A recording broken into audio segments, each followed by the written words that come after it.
If we're talking second apron, you know we need Ian Begley's help as we go inside out, brought to you by your local Honda dealers. And here is our NBA insider. Ian, you wrote a column Tuesday for SNY.TV on the biggest offseason questions facing the Knicks. So is there any path for Mitchell Robinson to continue being the longest tenured Knick? Couple pathways, Eamon. One is owner James Dolan and the Knicks deciding that they want to go above that second apron, which they would incur penalties financially if they did that. They would get some tools taken out of their toolbox for roster building, but they can sign Mitchell Robinson, re-sign Mitchell Robinson if they go above that second apron.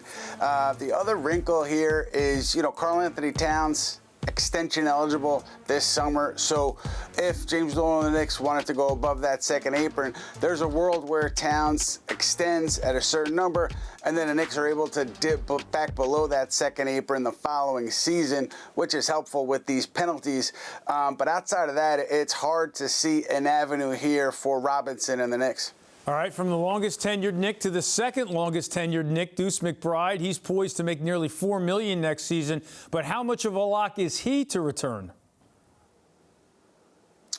You're looking at an extension for Miles McBride here. And I think that's kind of where the rubber meets the road for the Knicks and McBride. Are the Knicks going to go where McBride's and his side would like them to go as far as an extension?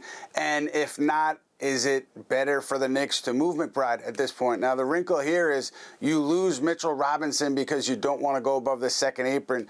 Do you then have to trade a player like McBride or shed salary, trading a player like Pacome Dadier or Tyler Kolek to create enough room to go ahead and get a Mitchell Robinson replacement, either via trade or free agency? That's something that's on the table. If they do lose Robinson, you don't want to come back with a center where it's such a severe downfall between Robinson and the guy you bring in. So an interesting dance here for the Knicks at the start of free agency. All right, now a big picture NBA question, because the Knicks and their fans were definitely curious bystanders for the Giannis sweepstakes. Now they get to do it all over again with LeBron. So how likely, Ian, is it that he'll end up with an Eastern Conference rival? Yeah, I think it's likely here because Golden State, they're not able to offer him what they could have offered him before that Porzingis signing, Kristaps Porzingis re-signing, and that kind of takes Anthony Davis out of the running for the Warriors.